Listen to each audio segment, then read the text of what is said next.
امانت ٹرسٹ کہہ رہے ہیں السلام علیکم مفتی صاحب، کیا علماء کرام کی ویڈیو فیس بک انسٹاگرام سوشل میڈیا پر ڈالنے سے گناہ ملے گا؟ دیکھیے جن ویڈیو کا بنانا جائز ہے،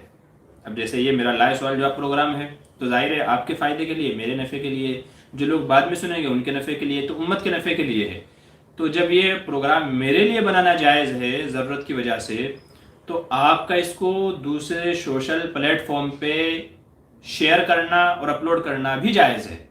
ٹھیک ہے۔ جس کا بنانا میرے لیے جائز ہے یا علماء کے لیے جائز ہے، تو اس کا دوسری جگہوں پر پھیلانا بھی جائز ہے، بلکہ اچھی بات کو پھیلانا تو کیا ہے اور صدقہ ہے۔ اگر آپ اچھی بات بجائے اس کے کہ بھئی یہاں 10 لوگوں نے سنی، آپ اس کو پھیلاتے ہیں، 200 لوگ سنتے ہیں، تو آپ کو بھی ثواب ملے گا۔ تو جو ویڈیو جواز کے دائرے میں آتی ہے، ٹھیک ہے، علماء کی وہ ویڈیو جو اصلاحی ہے، جس سے دوسرے کا فائدہ وابستہ ہے، کوئی دینی مسئلہ بتایا گیا ہے، کوئی اصلاحی بات کہی گئی ہے، تو جو ایسی ویڈیو ہے کہ جس سے لوگوں کا فائدہ وابستہ ہے، جو جواز کی کیٹیگری میں آتی ہے، تو اس کا بنانا بھی جائز ہے، اس کو دوسرے سوشل پلیٹ فارم کے اوپر اپلوڈ کرنا بھی جائز ہے، اس کو شیئر کرنا بھی جائز ہے۔